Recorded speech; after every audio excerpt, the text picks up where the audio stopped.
साथियों, जय भीम, जय भारत, जय संविधान, जय भीम आर्मी। मैं समय से थोड़ा लेट हूं क्योंकि सफ़र में, और क्योंकि आंदोलन जारी है, संघर्ष जारी है पूरे उत्तर प्रदेश में, बहुजन साइकिल यात्रा चल रही है, तो इसलिए। मगर आज का दिन जो है ऐतिहासिक दिन है, इसलिए आपसे बात करनी थी, लाइव आना था, अपनी बात रखनी थी। ऐसा नहीं हुआ कि अगर मैं मुसीबत के दौर में या कहीं जेल में बंद नहीं हुआ तो मैं लाइव आके, जब भीम आर्मी भारत एकता मिशन का स्थापना दिवस हुआ उससे पहले मैंने अपनी बात ना रखी हो, आप लोगों से बात ना की। तो आज भीम आर्मी भारत एकता मिशन के स्थापना दिवस की पूर्व संध्या है। हम सब लोग आपके बीच में हैं अपनी बात रखने के लिए।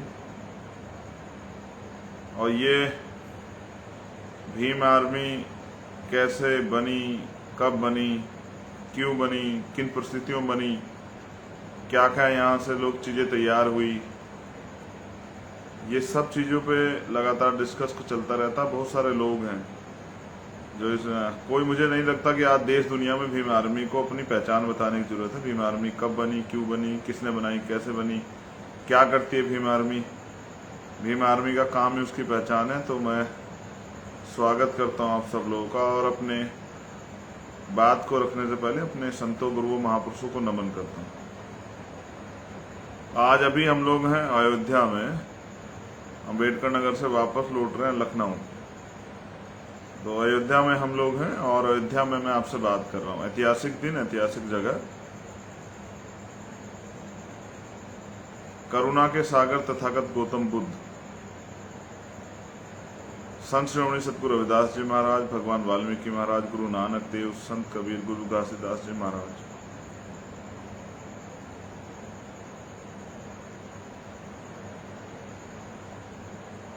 राष्ट्रपिता ज्योतिबा फूले, माँ सावित्रीबाई फूले, माँ फातिमा शेख, छत्रपति साहू जी महाराज, शिवाजी महाराज, नारायण गुरु, संत गाडगे जी महाराज, पेरियर रामा स्वामी नायकर, पेरियर लल्लई यादव, बाबू जगदेव प्रसाद कुशवाहा, जननायक कपूरी ठाकुर, शहीद उधम सिंह, शहीद भगत सिंह, शहीद करतार सिंह सराभा, डॉक्टर APJ अब्दुल कलाम साहब,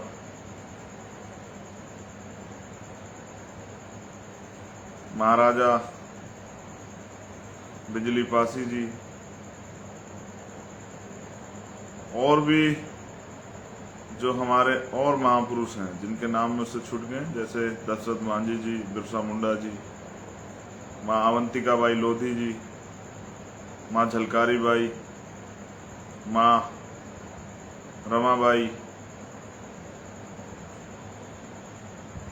माँ फूलन देवी, जो भी वीर वीरांगनाएं, अगर कोई छूट गया है तो मैं उस बात को आगे बढ़ाते हैं, क्योंकि हम उन महापुरुषों के दिखाए रास्ते पे चल रहे हैं। विश्व रत्न डॉक्टर बाबा साहब भीमराव अम्बेडकर, और मेरे रहबर, मेरे आदर्श, मेरे गुरु मान्यवर साहब श्री काशीराम, इनके साथ मैं नीला सलाम पेश करता हूं भीम आर्मी के एक कार्यकर्ता को, आजाद समाज पार्टी के एक कार्यकर्ता को,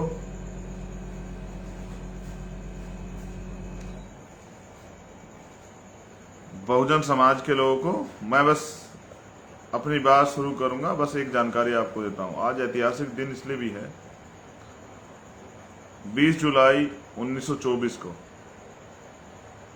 बाबा साहब अम्बेडकर ने बहिष्कृत हितकारिणी महासभा की नींव रखी और नारे दिए, शिक्षित बनिए, संगठित रहिए, संघर्ष कीजिए। 21 जुलाई को भीम आर्मी भारत एकता मिशन की नींव रखी गई। नारों में बस एक नारा बढ़ाया गया, शिक्षित बनिए, संगठित रहिए, संघर्ष कीजिए और स्वाभिमानी बनिए। क्योंकि सिर्फ सांसों का रुकना मौत नहीं होती, जिसका जमीर बिक जाता है, जिसका स्वाभिमान गिरवी हो जाता है, वो भी जो है मरे हुए के समान होता है। बाबा साहब अम्बेडकर की बात को मान के जो कॉन्स्टिट्यूशन में उन्होंने अधिकार दिया आर्टिकल 19 में अपना संगठन बनाने का, उसके जरिए अपने समाज के भले के काम करने का, हमने रास्ता इख्तियार किया। आज ऐतिहासिक दिन मैं अपने सभी साथियों को, कार्यकर्ताओं को, अपने तमाम जो भीम आर्मी ने हमें दिए हैं उनको मैं धन्यवाद करता हूं। आज हमारे प्रमुख राष्ट्रीय महासचिव कमल वाले का जन्मदिन है, उनको भी जन्मदिन की मंगल कामनाएं, और जो साथी जिनका जन्मदिन है उनको भी मंगल कामनाएं। मैं बस एक चीज आपके सामने शेयर करना चाहता हूं। भीम आर्मी हमारी पहचान, हमारा गौरव। आज चंद्रशेखर जो कुछ है वो भीम आर्मी की वजह से, भीम आर्मी की वजह से लड़ने का जज्बा मिला, भीम आर्मी की वजह से संगठन की वजह से ताकत मिली, भीम आर्मी की वजह से पहचान मिली। आज जैसे माँ बाप पहचान देते हैं, जन्म देते हैं, ऐसे भीम आर्मी ने हमें तैयार किया। हम जो कुछ है भीम आर्मी को, और जीवन के अंतिम समय तक भीम आर्मी के ही रहेंगे। लेकिन भीम आर्मी ने इस देश को दिया है अन्याय, अत्याचार, जुल्म, जाति, गुलामी के खिलाफ लड़ने का हौसला। और हर प्रदेश में, अभी माननीय अध्यक्ष जी ने त्रिपुरा की कमेटी घोषणा की, मुझे बहुत अच्छा लगा कि हर प्रदेश में भीम आर्मी ने योद्धाओं की फौज खड़ी की। जो कहीं भी अगर अन्याय, अत्याचार, जुल्म जाती हो तो पुलिस से पहले लोग भीम आर्मी को याद करते हैं। और देश के किसी जगह का मामला हो जहां जुल्म जाती होती है, भीम आर्मी के लोग लड़ते हैं, पुलिस से पहले पहुंच के न्याय दिलाने का काम करते हैं, तो विपक्ष की भूमिका अदा करते हैं। भीम आर्मी ने हमें दिया स्वाभिमान, पहचान। दुनिया के लेवल पर टाइम्स में जो नाम आया वो भीम आर्मी के कार्यकर्ता को हम समर्पित कर चुके हैं पहले ही, लेकिन ये सब हुआ भीम आर्मी की वजह से। भीम आर्मी हमारी माँ है, हमारा संगठन है, हमारी जान है, हमारा स्वाभिमान है, हमारा मान है, हमारा गौरव है। भीम आर्मी के कार्यकर्ता, पदाधिकारी, हमारे नेता हमारे लिए आदरणीय है, सम्मानित है, हमेशा रहेंगे। भीम आर्मी जो हमारी पहचान है, उस पहचान को आप सब लोग भी जिस आदर, सम्मान और श्रद्धा से हम लोग भीम आर्मी के नाम से मोहब्बत करते हैं, प्यार करते हैं, उसके अटूट विश्वास को जो समाज का उस पर खड़े उतरते हैं, आप सब लोग भी, सब कार्यकर्ता भी उसी तरह खड़े उतरें और आगे बढ़ें। मेरी आप सबको बहुत बहुत मंगल कामनाएं। कल स्थापना दिवस है, बहुजन साइकिल यात्रा का भी जो समापन, जो हमारा आंदोलन चला है बहुजन साइकिल यात्रा, जाति तोड़ो समाज जोड़ो, उसके बहुत सारे मुद्दे हैं। कल उसका प्रथम चरण का समापन है, फिर नया चरण अगले महीने के लिए स्टार्ट हो जाएगा। जल्द उसकी घोषणा कर दी जाएगी कि अगले चरण में हम लोग क्या करेंगे। जिन कार्यकर्ताओं ने, पदाधिकारियों ने सक्रिय रूप से इसमें भाग लिया, मैं उन सबका धन्यवाद करता हूं। आपने साबित कर दिया कि काबिलियत महलों की मोहताज नहीं होती, गरीब आदमी भी आंदोलन चला के उसको आगे बढ़ा सकता है। मैं एक प्राइमरी स्कूल के हेडमास्टर का बेटा, आपके सामने इसका प्रत्यक्ष प्रमाण। तो मैं कल हम लोग संकल्प पढ़ेंगे और सब लोग संकल्प लेंगे, जिला मुख्यालयों पे एक अच्छा प्रोग्राम करके, शांतिप्रिय प्रोग्राम करके अपनी साइकिल यात्रा का समापन करेंगे। और जैसा अध्यक्ष जी ने निर्देशित किया कि भाई भारतीय संविधान की प्रस्तावना पढ़नी है, उसकी सुरक्षा की, उसकी संविधान की सुरक्षा की गारंटी लेनी है, जिम्मेदारी लेनी है अपने कंधों पे। उसके साथ उत्तर प्रदेश में बहुजन समाज की साइकिल यात्रा के समापन दिवस पे हमें संकल्प लेना है कि उत्तर प्रदेश में अपनी सरकार बनानी, वंचित वर्ग के लोगों की सरकार बनानी। और सरकार बनाने से क्या फायदे होते हैं, मैं आपसे अभी बस जल्दी रखूंगा क्योंकि मैं सफर में हूं। तो आप समझिए कि अभी उत्तर प्रदेश में जो सबसे कठोर मामला चल रहा है, वो चल रहा है 69,000 शिक्षक भर्ती का। उसमें हमारे दलित पिछड़े समाज के बहन भाई जो हैं अपनी 6,000 सीटों के लिए लाठियां खा रहे हैं। कल रात खबर आई कि एक साथी की रीढ़ की हड्डी तोड़ दी गई है पुलिस ने लाठी द्वारा। पुलिस क्या करे, मजबूर है, जो सरकार कह रही है वो कर रही। फिर आज खबर आई कि एक भाई जो है वो उसमें गोमती नदी में कूद गया। जानकारी नहीं कि उसकी तबीयत कैसी है, वो कैसा, जानकारी नहीं कौन है। मैंने बहन बेटियों के साथ मारपीट करती पुलिस को देखा, कई बहनों को चोट आई, वो लाठी खा रहे हैं।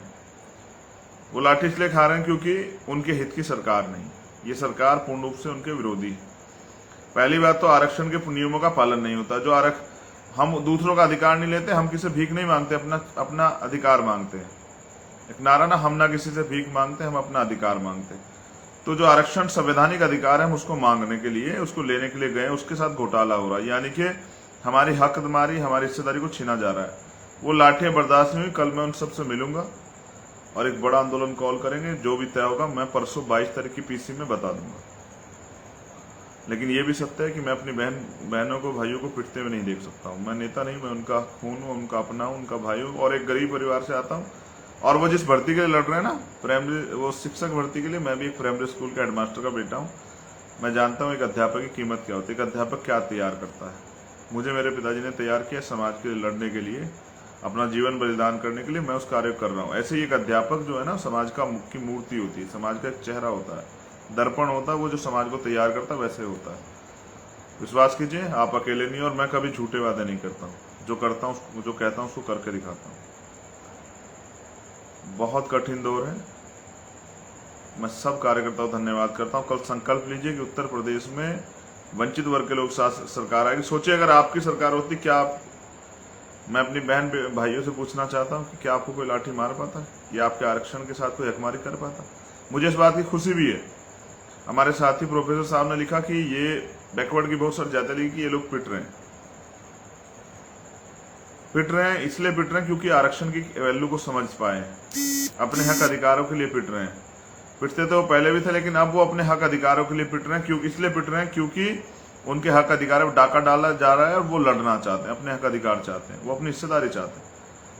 अब पिछड़ा वर्ग जिस दिन इस हिस्सेदारी को समझ गया है, और जब बड़े पैमाने पर समझ भी गया है, लेकिन मैं ये भी पूछना चाहता हूं सरकार से, वो जो हिस्सेदारी को आप समझ गया, वो इस हिस्सेदारी को लेने के लिए लड़ रहा है, उनकी ये आंदोलन व्यर्थ नहीं जाएगा, और ये आंदोलन उनकी ताकत बनेगा, समाज में फैल जाएगा, और दलित पिछड़े वर्ग के लोग अपनी ताकत को समझेंगे और ये भी समझेंगे उनका सच्चा हितैषी कौन है, उनका दुश्मन कौन है। लेकिन मैं ये भी कहना चाहता हूं कि ये जो धर्म की चाशनी बहुत दिन से लिपटाई गई थी, अब इससे जो है ना नौजवान उभार ले रहे हैं। वो धर्म से अलग खड़े होकर ये भी देख रहे हैं कि हमारी हिस्सेदारी, हमारे फ्यूचर, हमारे बच्चों का भविष्य क्या होगा, इस देश में हमें क्या मिलेगा, हमारे हक कहाँ सुरक्षित होंगे और कैसे सुरक्षित होंगे। मैं उन बहनों का सम्मान करता हूँ, उन भाइयों का आदर सम्मान करता हूँ जिन्होंने इस मुसीबत को, आंदोलन को झेला। लेकिन आप लोग जीतेंगे, ये जालिम सरकार हारेगी। आपके अधिकार आपको मिलेंगे, आपके जो पर्याप्त जो संवैधानिक आरक्षण है वो मिलेगा। तो पूछना चाहता हूँ, एक माँ बाप अपने बच्चे को पढ़ा लिखा के, मेहनत से मजदूरी करके, किसानी खेती करके किस तरह से अपने बच्चे को तैयार करते हैं, और वो अपनी मेहनत से तैयार होकर संघर्ष करके कैसे किराए पर रह के, भूखा पेट रह के, प्यासा रह के, अपने सपने कुचल के, किस तरह से अपनी सुविधाओं को छोड़ के पेपर की तैयारी करता है और फिर रिजल्ट लेके आता है। और उनके हिस्सेदारी के साथ लंबे समय से तुम लोग छल करते आ रहे। अब तो उनको धीरे धीरे समझ आया, मेरे बिछड़े हुए भाइयों को, मेरे परिवार के लोगों को, मेरी बहनों भाइयों को। देखो मेरे लाइव के साथ छेड़खानी कर रहे हैं। सरकार से जो है ना बर्दाश्त नहीं होता, हमें हमारी बात रखना। ये कभी जो है, अभी खबर आई थी कि ये जो है नेताओं के पीछे इन्होंने जो एजेंसियां लगा के उनके फोन रिकॉर्ड किए, उनके व्हाट्सएप। अरे झूठो, निकम्मो, देश विरोधियों, क्या लाइव से छेड़खानी करते हो? अरे इनको तैयार हो जाने दो, दलित पिछड़े बहुजन समाज के लोगों को, तुम्हारी कुर्सियां छीन लेंगे। ये जो लाठियां आपने चलाई है ना, ये लाठियां भूली नहीं जाएंगी। ये जो बहन बेटियों के साथ अपमान आपने किया नहीं, भूला नहीं जाएगा। पिछड़े दलित वर्ग के लोग इसको भूलेंगे नहीं। ये जो अन्याय अत्याचार आपने किया है, हक की आवाज उठाने पे, क्या मांग रहे हैं? अपना हक ही तो मांग रहे हैं। लाठियां दे रहे हो, तुम्हारे दरवाजे जाते हैं हक मांगने, उम्मीद करके कि तुम मुख्यमंत्री हो, तुम जो है डिप्टी सीएम हो, तुम न्याय दोगे, तुम लाठियां देते हो। भूलेगा नहीं समाज, सूद समेत वापस करेगा। हम लोग लिख लेंगे, मंडल कमीशन लागू करो वरना कुर्सी खाली करो। मंडल कमीशन सारी सिफारिशें लागू कराने के लिए अगले महीने करेंगे आंदोलन, तैयार हो जाओ। याद रखना, दलित पिछड़े आदिवासी मुस्लिम सिख बुद्धिस्ट पारसी जैन अपना अधिकार लेकर आएंगे, अपनी हिस्सेदारी लेकर आएंगे। बहुजन राज आएगा, बहुजनों के हितों की बात होगी, उनको उनकी हक मिलेगा, हिस्सेदारी मिलेगी। वो अपने लिए नीतियां बनाएंगे, सरकार बनाएंगे, अपने प्रदेश को, देश को आगे बढ़ाएंगे, लुटेरे से देश को बचाएंगे। इसलिए मैं अपने दलित पिछड़े समाज के भाइयों बहनों से कहना चाहता हूं कि अपनी एकता को बनाइए। आपकी लड़ाई आपस में नहीं है, आपकी लड़ाई उनसे जिन्होंने अधिकार छीने। और अब आपके सामने है कि अधिकार कौन छीन रहा है। ये भाजपा के लोग, आरएसएस के लोग, देश विरोधी लोग, संविधान विरोधी लोग, दलित पिछड़े विरोधी लोग, ये आपके अधिकार छीन रहे हैं। इनसे सचेत रहना है। ये हमेशा हमें लड़ा के हमारे ऊपर राज करते रहे। अब इनकी बातों में नहीं आना है। ये लोग नहीं लड़ेंगे जो आपका अधिकार छीन रहे हैं, ये सरकार में बैठे लोग नहीं लड़ेंगे। हम लोग आपके साथ खड़े होकर आपकी इस लड़ाई को लड़ेंगे, ये हमारी लड़ाई, साझा लड़ाई, और इस सरकार से अपना आरक्षण, अपना अधिकार छीन के लाएंगे। परेशान मत होइएगा, आप लोग न्याय के लिए लड़ रहे हैं, मुसीबतें आएंगी। देश आजाद कराने के लिए देश के वीरों ने बलिदान दिए हैं, अपनी गुलामी काटने के लिए, अपने हक अधिकार लेने के लिए हमें बलिदान देने पड़ेंगे, घबराने की जरूरत नहीं। तो दोबारा से स्थापना दिवस की हार्दिक मंगल कामनाएं। साइकिल, बहुजन साइकिल यात्रा के सभी साथियों को मंगल कामनाएं। आपने कर दिखाया जैसी मुझे उम्मीद थी। मतलब गर्मी में 40 से प्लस डिग्री टेम्परेचर में, बारिश में, आंधी तूफान में आपने कर दिखाया। तो यानी कि आप में लड़ने की क्षमता आ गई है। बस अब और लड़ने का जो है ना तरीके हम लोग सिखाते रहेंगे, आगे और जो है लड़ाई आगे बढ़ेगी। अब ये हमारा प्रमुख मुद्दा हो गया है आज की इस लाठीचार्ज से।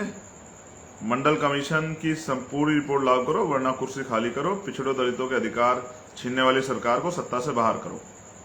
तो जय भीम, जय भारत, जय संविधान। संकल्प पढ़िए कि उत्तर प्रदेश में आजाद समाज पार्टी की सरकार बनाइए। 52% ओबीसी को 27% आरक्षण क्यों? ओबीसी की जातिगत जनगणना होनी चाहिए। तो दूसरे लोग अपने अपने पार्टी को आगे बढ़ाने के लिए, अपने आंदोलन को आगे बढ़ाने अपनी तरह से काम करेंगे, और हमें काम करना है बहुजन समाज की एकता के लिए, उनके मुद्दों पे, उनके नौजवानों के रोजगार के लिए, महंगाई के खिलाफ, महिलाओं की सुरक्षा के लिए, उनके सम्मान के लिए, उनके आर्थिक सशक्तिकरण के लिए, और ये किसानों की लड़ाई लड़नी है, मजदूरों की लड़ाई लड़नी है, बहुजनों के हर वर्ग की लड़ाई लड़नी है, उनकी हिस्सेदारी की लड़ाई लड़नी है, और इस देश में मानवता, मानव कल्याणवादी राज जो है उसको स्थापित करना है। जय भीम, जय भारत, जय संविधान। आप सभी को मंगल कामनाएं।